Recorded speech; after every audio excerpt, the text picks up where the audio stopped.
people? Glen here. Welcome back to another episode of Glen's Reviews for Mistress Peace Theater, where we talk about anything that's horror related. Now, what are we going to talk about today? A very awesome movie.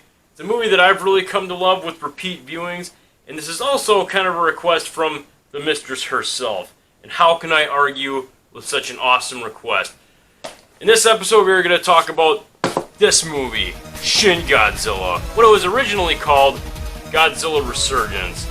I don't know why they changed the name. I'm assuming because they didn't want to associate the movie with that horrible piece of shit Independence Day Resurgence, which was a very terrible movie. Now what the hell's going on here? 2 Godzilla movies for Glen's Reviews in one season. But how could I resist? I love Godzilla. I've always loved Godzilla. Ever since I was a kid, I've always stated that. I got Godzilla everywhere.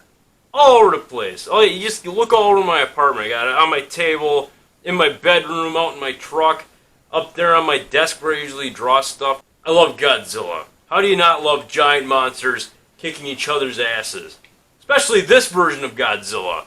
I like to call him Zombie Godzilla. He's got red shit all over his body and stuff. He's really grotesque. It's amazing. Now, what's interesting about this movie is that we got the 2014 Godzilla, which is supposed to be a reintroduction of Godzilla into American culture, into the West here.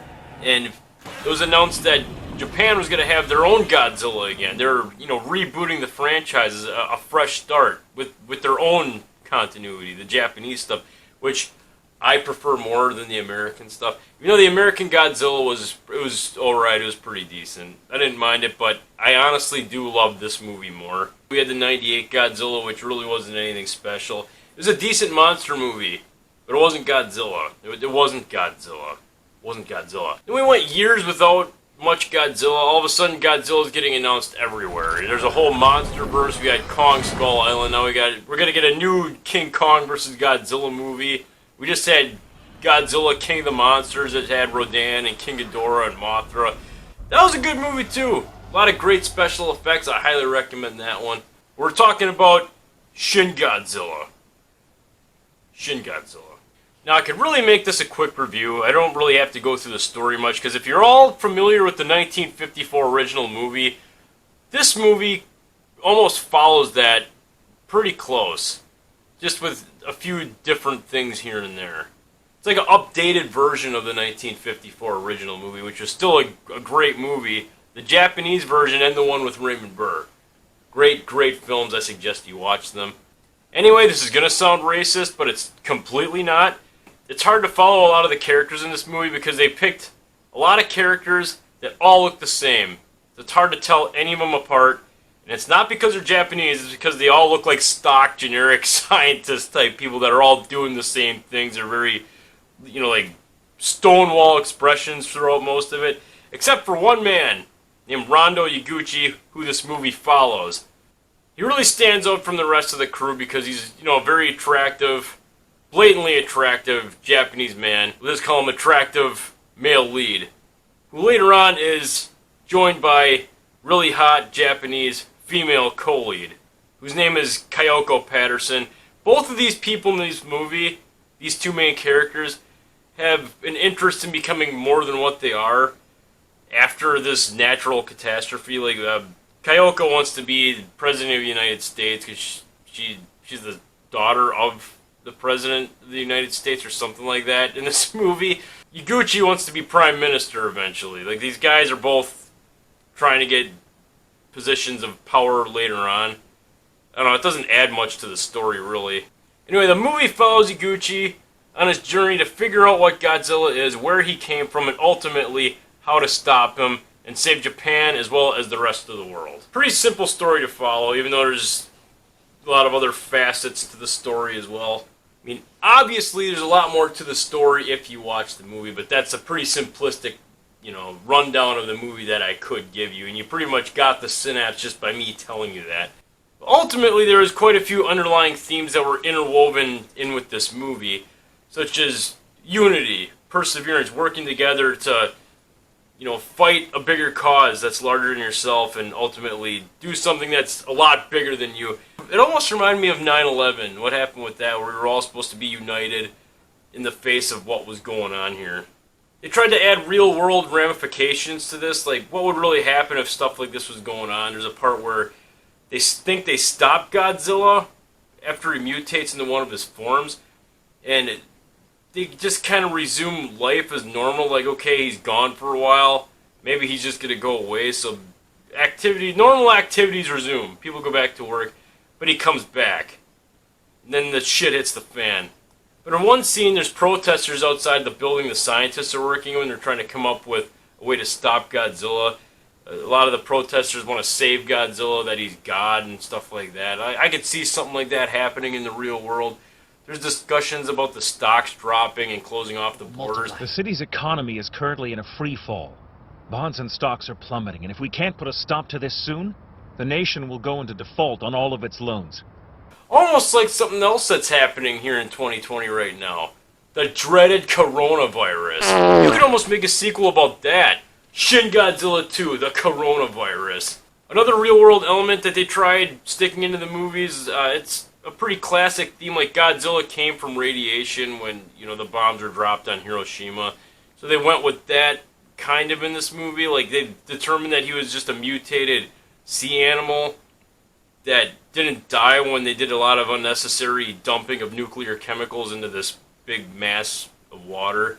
Some more real-world elements they tried putting in there is, what's ethical if something like this was really to happen? Would it be more ethical to try to, capture Godzilla alive and try to study him and not kill him, try to return him somewhere where he could live? Or just drop nukes on him and just destroy him just to save hundreds of thousands of millions of people? When it comes to something like this,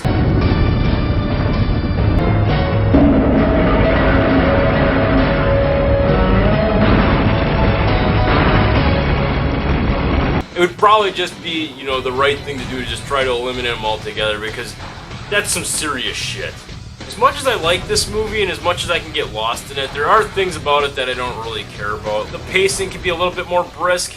There are a lot of scenes where there's a lot of scientists doing a lot of technobabble, doing a lot of scientist things that become stale and boring after a while. It's okay when the movie has some of that, because we understand what's going on. The scientists are trying to figure out what Godzilla is. They're trying to stop him. They could have cut out probably about 20 minutes of this movie just to help the pace of the movie and the story go along a lot smoother.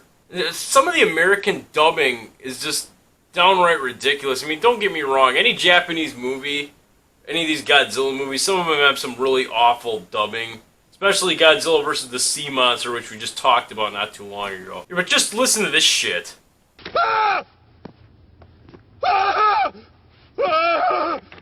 Is this even possible? What?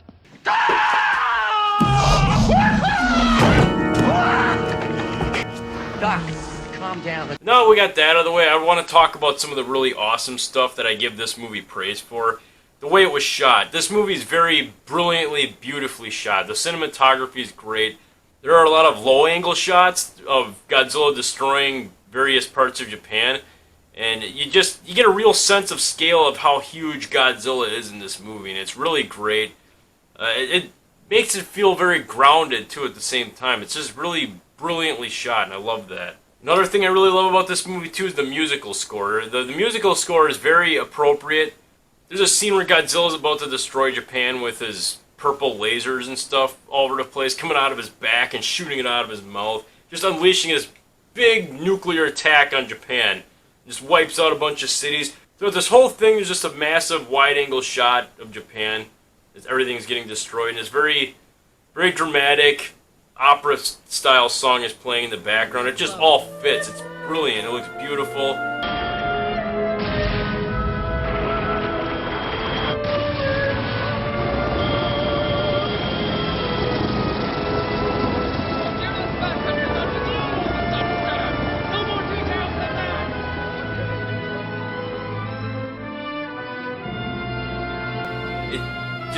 It sets the tone for how this movie is, like how tragic and everything is that all this is going on.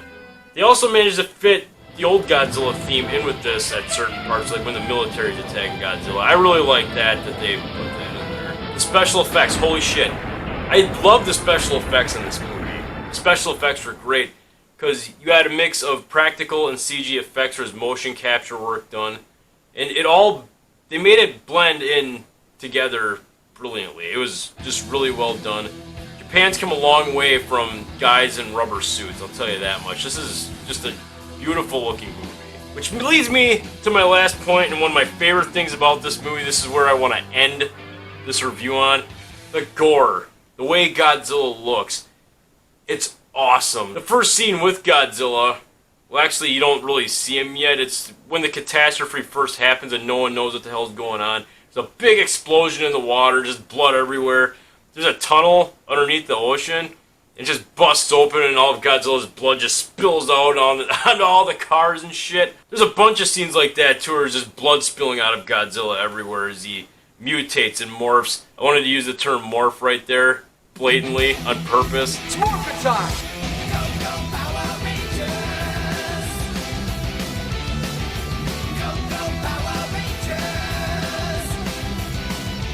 This was the most interesting part about any Godzilla movie I've seen. Even the one where they based it off of World War II and he was a T-Rex who saved a bunch of Japanese soldiers. That was a different origin story for the character too. He mutates into different forms. Like, he just keeps evolving as like this weird sea creature all the way up until what we get right here. Or my little Shin Godzilla right here. And that's why I call him Zombie Godzilla. He looks evil, like, in his final form. He just looks amazing. I just love all the like little red veins and stuff sticking out. It looks like he's got cracks in his skin exposing all this like blood and stuff underneath. He's got like gills in his neck and shit. It's amazing. I was blown away by how he looked the first time I saw it, and I'm like, damn, I need to see this movie. Like, I cannot wait for this movie to come out. Like, even when Godzilla shoots fire from his mouth, he doesn't just open his mouth and shoots fire like the other Godzilla movies you saw. His mouth, like, splits into, like, 3 or 4 pieces, and it's just really just disturbing. Like, he looks creepy as hell. It's just awesome. Even the sounds he makes when he's evolving are just, like, really, really insanely creepy.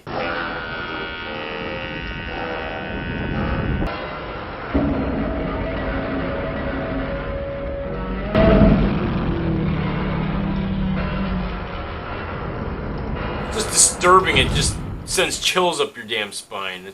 It's great. It's great. The destruction in this movie is just incredible too. I love all the explosions. I love all the battle scenes. I love Godzilla destroying stuff. It's great, and it's beautiful, and it's magical on so many levels. The movie's not perfect. It's not a masterpiece, but it's pretty damn good. It's up there with one of my favorite Godzilla movies of all time that I've ever seen.